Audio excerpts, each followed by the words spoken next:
Final Fantasy is not just any video game to me. This game literally changed my life.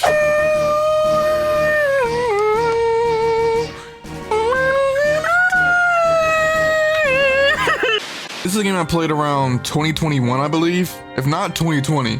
And it was around January because I beat it on the 1st actually of January. I beat it on the 1st. And ever since then, this has been hands down my favorite game of all time. It'll never change. That's why I want to talk about why this game has impacted me on such a molecular level, not just as a person, but as a creator as well. This is just one of those games that I can play any time of the day. This is a game that I boot up when I'm depressed and I just kill the final boss. I hop on and the characters, they all feel like family to me and it just makes me feel at home, you know? And it sucks that I literally hop on the internet and I see people bash the shit out of this game because honestly, if I'm gonna be completely honest, it's a really good game. Like, it's honestly, in my opinion, I have not played every single Final Fantasy, but I've played most of them, most of the mainline ones, and I gotta say, it's one of the top ones. Lizzie, no more hot.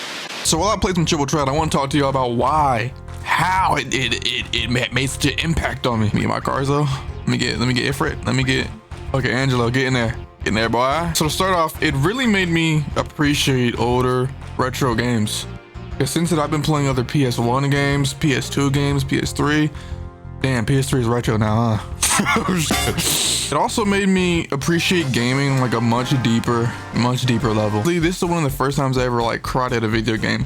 Which is funny because my previous #1 game of all time was Persona 4. A certain character, something happened to them, and I was crying like a little bitch. But this was the second one to make me cry, and like it just felt so beautiful. I never felt like that from a video game, and that was like, it was like happy tears. So I never felt that from a video game before. It took me for an emotional ride that I was not prepared for. For anyone wondering, this is not my first Final Fantasy I ever played. I think the first one I ever played was 15. I never beat it though, but that was just the first one I played. The second one I actually played was 7, which is kind of funny, which I played 7 during high school. It actually took me that entire run of high school to beat that game, I'm not gonna lie. But for some reason, FF8 just grabbed me and like I just could not put that game down. It was impossible. Disc 1, when you go, the end of Disc 1, you have the parade with Idea. That entire segment of the game is just absolutely, and I mean this quite literally, pinnacle fiction. I don't know what to say. If you're not a fan of the words peak fiction, click off, bro. I don't want to sound corny. I promise you I don't. I felt like I got manipulated into liking the game. It was like, before then I was like, okay, it's a cool game, but it's literally as soon as the movie started, like the music started going, I just genuinely never felt anything like that. I never like played anything like that, and it was like mind blowing. This is 2021, by the way. Well over 20 years after this game came out. That's just crazy to me. It is. Like my entire mind warping perspective changed on the game, and I was like, I can't put the game down. It like hooked me like that. And this game has one of my favorite stories in a video game. I'm not gonna lie, I prefer this game to FF7 a lot, actually. Not to say that FF7 is bad or I think is like fundamentally a worse game or this is a way better game. I just prefer it. But this game really made me like want to appreciate the Final Fantasy series and go back and play all the other games, which I'm actually at the end of 4 right now. I beat 1, 2, 3, and I'm basically at the end of 4. I got like I'm at the final dungeon or whatever the fuck. And that game is also very cool. Which I have some opinions about the older FFs, I'm not gonna lie. Stay tuned for the video, but that video. But this game really cemented me as a fan of the series. Because before I was like, okay, I love me some FF7. Sephiroth, one of my favorite villains, he's cool. But I didn't really feel that attachment to FF7 like I do this game. You can't get rid of me. You can absolutely cannot. Hold on, you're done, buddy. Go back up. Which brings me on to my next thing. I wanted to say that this was the first game ever in my 23 years that I've ever related to a character on such a deep level as Squall. I know my name is Laguna on here, and to be honest, listen, he's my 3rd favorite character in this game behind Renoa. His name is so swaggy. Also, I feel like him as well.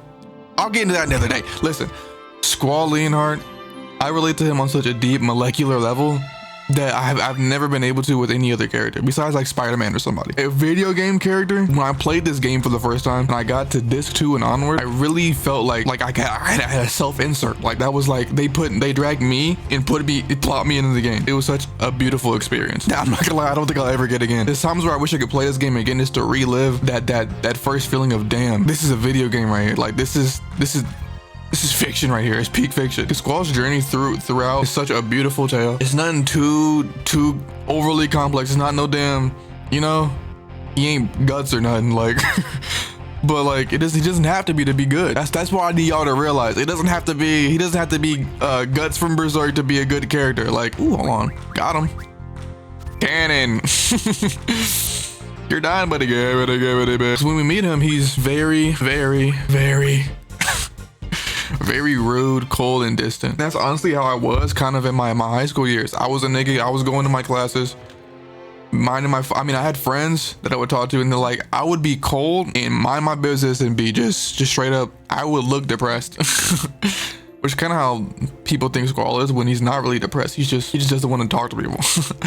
But for me, during high school, I had friends that I would talk to during like lunch or like art class, which those were the only times where I'd actually ever talk. I'm not gonna lie. I was someone who was a loner, but Squall is just someone that has a lot of trauma dealt to him at a very, very young age. As a little child, he's growing up in a not great environment when it was actually terrible, and then when he gets to the garden, also terrible. Child soldiers, are you serious? And then he has to learn to unravel all that trauma through his new friends that he's, I'm not gonna lie, very, very beaten to, especially Quistis. Quistis kind of gets it the worst, I'm not gonna lie. She got shit on, bro. And what really makes me appreciate his character is that in disc 2 onwards, you really start to see him open up and like be a kid, bro. And I see so many like comments online of like, wow, Squall character and is and this and that comes out of nowhere, and then out of nowhere he like changes, which that's absolutely not true.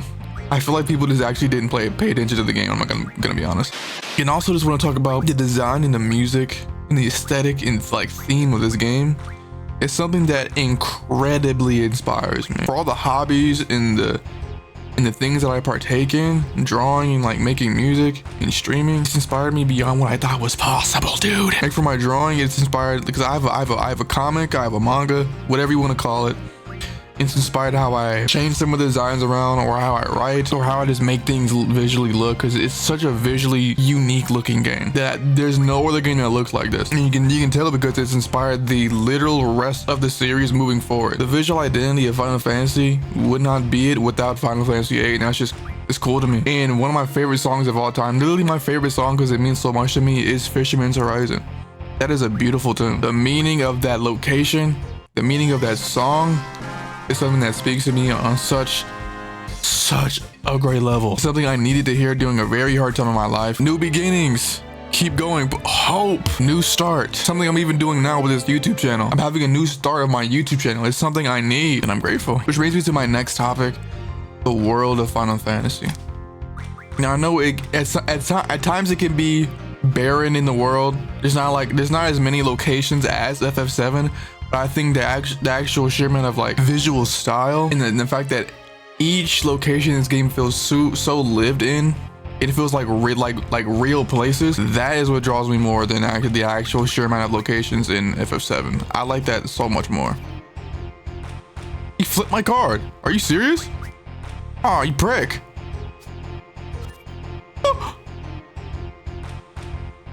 Oh no. Oh honey. Hold on, gun by the back. Hold on. Got him. That's your habit. You thought you duped me? Oh hell nah. You almost did. Excuse me. Hello. Boy. Delling City, Balam Garden, Balam, Galbadia Garden, like Trabia, Estar, Deep Sea Research, Shumi Village. These are all locations that you can tell they put a lot, like the amount of work they put into the backgrounds of this game is just breathtaking. Just the entire aesthetic of the world is beautiful. And I want to talk about more of the characters. So my favorite character in the game is Squall. My second is Renoa. My third is Laguna.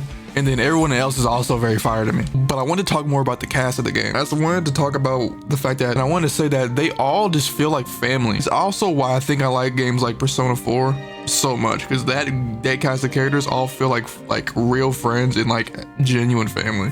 And that's beautiful to me. And I get that same feeling in this game. Characters like Selphie, Irvine, Renoa, Quistis, Zelly, Squall, Kyros, Ward, Laguna and his squadron feel like good friends, family. Squall and his group feel like good friends, family. They feel like they're all interconnected. I feel like this cast of characters is actually underrated, because like I heard criticisms about the game that the characters they're not developed.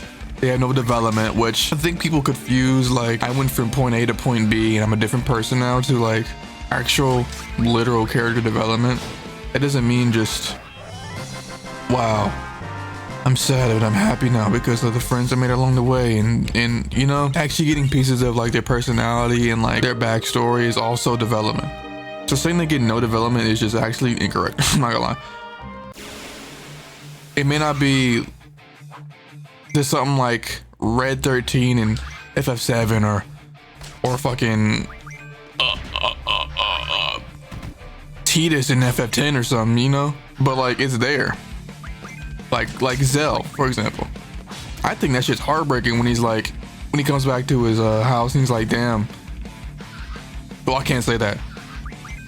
That's a spoiler. I think it's heartbreaking what happens to Zell in this game when he finds out a truth about himself. Stuff with Cypher. Ooh, I love Cypher. The stuff with Cypher in this game, heartbreaking. The stuff with Squall in this game, heartbreaking. The stuff with Renoa in this game, Laguna. I think they did an excellent job.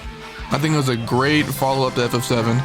They did their shit. Laguna and his squad, the funniest bunch. Never gets old. They will never get old, boy. And the villains of this game, I think, are very, very fire. I love seeing more women as villains also. So this was a treat. And also they look, they're stunning, excuse me. Every single time Day is on screen, she is serving straight up cut. I have to respect it. And also the designs are just, I'm sorry, the designs of the villains of this game have to be some of the best ever put into a video game. I'm gonna be honest. It's just so creative, just so viscerally, impactfully.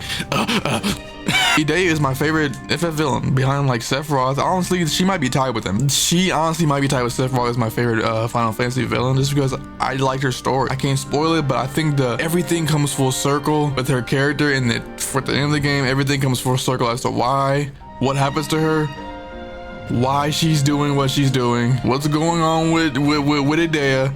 And also Sid. I think Sid is very underrated in this game. I don't think no one talks about how actually kind of crazy Sid is in this game. That boy got heart. That boy believes in his students. Are you kidding me? It's kind of still what he does, but it's also just because he believes in his students. And also the stuff with he did. For people that know, boy, ain't that crazy? One thing I will say about Sid, without spoiling, but also not spoiling, is that he's very passionate about the ones he loves, bro. The fact that he's willing to go through such lengths, I mean, that takes an incredible amount of like what's the word, conviction? I don't even know what word to describe it. The fact that he would go through that for the sake of the plot is crazy, and I gotta respect that. It's crazy. I don't know if I would be strong enough to do what Sid does in this game. I'm not gonna lie. And I would not be strong enough to do that. And that's why I really love Sid in this game. Also, Cypher. Almacy, if that's how you pronounce his last name, I don't know. Cypher. Boy, another great villain. I think he falls off a little bit near the end, but overall he's a very, very good character and villain. Seeing him like be like the bully, like big brother character that you know, that deep down he still loves y'all. Because we see it in disc 1, we see the lengths he goes to for his familia. When you pull up to the broadcasting station, you can tell he really loves his family. Like y'all are his family. Like he would risk himself for y'all, and to see the aftermath of what happens to him, to see his descent into villainy is heartbreaking. I'm not gonna lie. And I think the hidden intricacies with Cypher is actually like pretty fire. Like I don't think anyone like how many y'all noticed on a first playthrough that he got inspired by Laguna? Like that shit's actually like kind of funny. It's kind of funny when you think about like who he beefing with. The story of this game, boy oh boy, Final Fantasy VIII has one of my favorite stories in fiction, and that's not to say it's the best one. Before y'all get in the comments on some bullshit. I've seen people say it's hard to follow and convoluted. Not really, if we're gonna be completely honest. I feel like if you just pay attention, you can understand everything. Like, I'm not gonna lie, I have played this game multiple times. I think I'm on my 7th playthrough right now. The first time, I'm not gonna lie, I got the story. And what also makes this a really special game is that every single playthrough, I'm not kidding, every single playthrough, I discover something new. Like a cool little detail, like, oh, it's actually very fire. Like I didn't know that it was in the game, and it actually kind of adds a bit to the story. Like Hein, I'm not gonna lie, I did not get that dialogue on my first playthrough. I did not go in and read all that, I'm not gonna lie. But learning about Hein was fire. Crazy side quest in this game. Oh my gosh. Is it my pressing the wrong button? Oh shit, it is. Hello human, what a lovely tune. See, this weird, freaky shit like this. Black Shadow, Hello Human, with a lovely tune. See what I mean? Like, why is there a Black Shadow talking to me freaky ass? There's some cool shit like that in the game. But anyway, back to what I was actually saying. And more onto the story. Everything about Squall's development, to the action, to the FMVs, to the deep dialogue, the amount of time he's in his own thoughts, thinking, pondering, to the sorceress things, to the latest stuff in Disc 2 and 3. It's just an insane roller coaster. That insane stakes, by the way. How did it, like, the stakes in this game are absolutely unbelievable. It's honestly a miracle they actually, like, did that please. But yeah, a remake, I think it's highly possible. Not anytime soon, gonna be honest. But I think, cause I'm sorry, every time I see this game, if Square Enix tweets it or whatever the fuck, oh shit! I've never seen that. Oh shit! I'm always seeing people in the replies talking about, please remake this game, and they're adamant about it, bro. They really want this game remade, and I do too. And I think honestly, if they remake this game, they're going to add all the Laguna shit that wasn't in the original that they wanted to do, that got cut down. They're gonna put that in the game, and I would love it. What game? Oh, don't get shit on. I'm gonna put you there. Plus, get shit on. Well, I might be cooked. Draw. I got shit on. But yeah, I'm gonna make a video on FF8 remake one of these days. And what I would personally want, and what I would change, what I would do, and that'll come soon. If you like this video, please drop a like, and I'll see y'all in the next one. Love y'all. Bye bye. Peace, peace, peace, peace, peace, peace, peace, peace. So freaky, so weird. Oh my gosh.